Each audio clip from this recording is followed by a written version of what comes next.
দাদা এসএসকেএমে আজকে যে ঘটনা ঘটলো, এসএসকেএমের যে ঘটনা, রাজ্যের একমাত্র মাল্টি সুপার স্পেশালিটি হাসপাতালের এই অবস্থা। কোন জায়গায় মহিলারা সেফ করলো?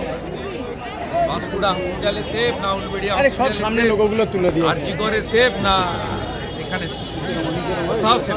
মমতা ব্যানার্জি আছেন তাই মহিলারা সেফ।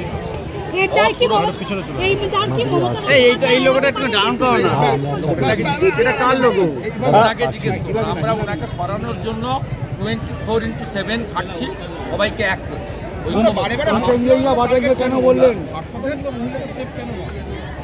কারণ হসপিটালগুলোতে ওই যে সিকিউরিটির নাম করে তৃণমূল কংগ্রেসের লোকেরা যে লোকেদের ঢুকিয়েছে, সেই লোকেরা সব এই ধর্ষণ মেন্টালিটি, জেহাদি মেন্টালিটি, এবং এরা মহিলাদেরকে ভোগ্য পণ্য হিসেবে মনে করে।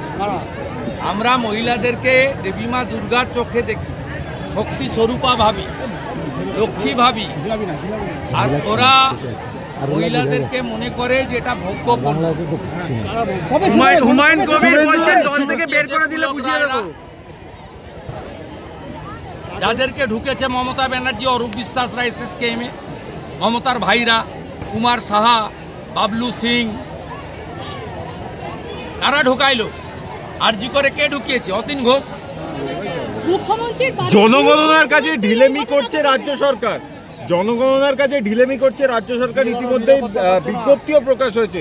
তৃণমূলের ভয়টা কোথায়? ভোট ব্যাংক চলে যাবে, তাই জন্য জনগণ আটকাতে পারে। আপনি সেন্সাস অ্যাক্ট জানেন না, ভয়ঙ্কর আইন।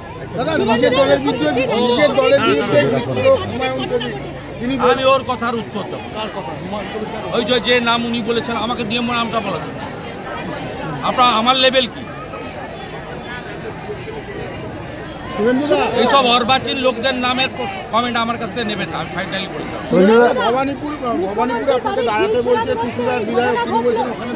কোন বিধায়ক, কে নাম কি তার? কিছুদিন আগে যা ছবি ভাইরাল হয়েছিল মেয়েদের দিয়ে পার্টি পাচ্ছিল। এসআইআর ম্যাপিং এ দেখা যাচ্ছে 2002 থেকে 2025 তো লোকসভাতে হেরেছে। লকেট চ্যাটার্জি লিড নিয়েছে, নিজের বিধানসভা আগে দেখো। দাদা ম্যাপিং এ দেখা যাচ্ছে 2002 থেকে 2025 সীমান্তবর্তী এলাকায় বিস্তর ফারাক অনুপ্রবেশ। বাংলার মহিলারা বাইরে সেফ নেই। মা কালীকে প্রিজন ভ্যানে উঠতে হলো। 65 কোটি 67 কোটি 47 লক্ষ টাকা খরচ হয়েছে মামলার খাতে রাজ্য সরকার 19 থেকে এটা দুটো ধরুন আমি প্রশ্ন করেছি 47 লক্ষ টাকা খরচ করে বলতে পারছে অনেক বেশি টাকা খরচ। দাদা কাকদ্বীপ কাণ্ডে যাকে গ্রেপ্তার করা হয়েছে তার এলাকার লোক বলছে সে এই কেসে জড়িতই নয়। কাকদ্বীপ কেসে একজনকে অ্যারেস্ট করা হয়েছে, এলাকার লোক বলছে সেই কেসে জড়িতই নয়। সকালবেলা মন্টুরাম পাকিরা গেছে কিছু মুসলিম তৃণমূল নেতাদের নিয়ে, ওখানে বাপি হালদার বলে ভাইপোর একটা টেনিয়া এমপি আছে, ছাপ্পা মেরে জিতেছে। ওর একটা লোক ওই গ্রামে ওই এলাকায় আছে, দেবাশিস দাস, তিনি ভূপতি হালদারের মাতাল পুত্র নারায়ণ হালদারকে তিনি বলে তুলে দিয়েছেন 15 দিন জেলে থাকতে হবে কথা দিয়ে। নারায়ণ হালদার ওই এলাকায় তৃণমূলের নেতা ভূপতি হালদারের ছেলে। এটা কোটেশ্বর রাও, বাপি হালদার তৃণমূলের পরিকল্পনা অনুযায়ী হয়েছে। দেবাশিস দাস সাপ্লাই করেছে, ওর 15 দিন সংসার চালানোর টাকা দেওয়া হয়েছে। অতএব ওইভাবে মায়ের মূর্তি কোনো হিন্দু কাটতে পারেন না। আমি দাবি করছি কোটেশ্বর রাওকে প্রেস কনফারেন্স করেছেন আপনি, দায়িত্ব আপনার, আপনি এনআইএ-কে দিয়ে দেন। এনআইএ যদি বলে নারায়ণ হালদার করেছে, আমরা যে অভিযোগ গত 2 দিন ধরে করছি প্রত্যাহার করব।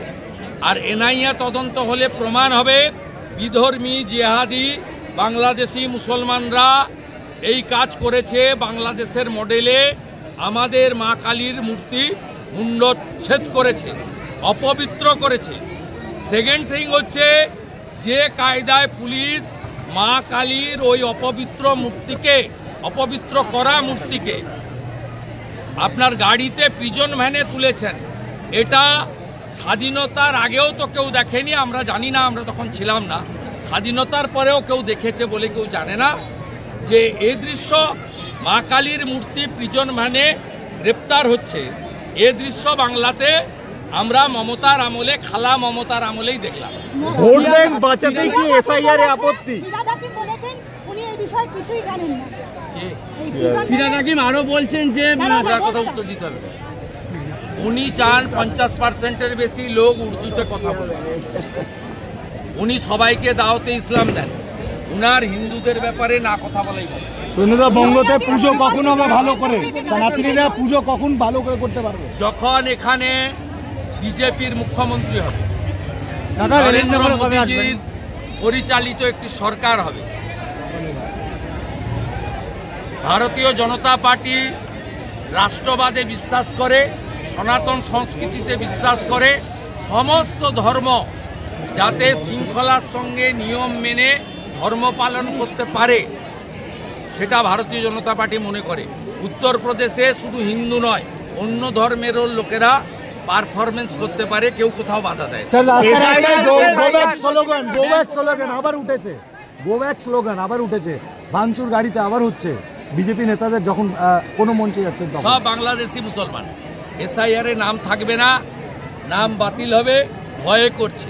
अमित शाह जी যেটা বলেছে भैया वो सुन लो, पहले वो डिटेक्ट हो गया, 2002-2025 मैपिंग हो गया, जिसका नाम है इंडियन है, बिहार है, यूपी है, पंजाब है, महाराष्ट्र है, हरियाणा है, उसका नाम तो उठ जाएगा, वो इंडियन है। आज जो बांग्लादेशी हिंदू है उनका नाम भी उठ जाएगा सीएए के अंदर। जो बांग्लादेशी मुसलमान है, रोहिंग्या है, वो घुसपैठिया है, उसका नाम नहीं उठेगा। डिटेक्ट हो गया, अभी डिलीट होने वाला है। डिलीट होने का बाद भाजपा सरकार यहाँ आएगा, उसको डिपोर्ट करूंगा हम लोग। डिटेक्ट, डिलीट एंड डिपोर्ट, उसको थ्रो, चला जाओ, उसका साथ जा पीसी तू चले जा बांग्लादेश। आप लोग धीरे धीरे कर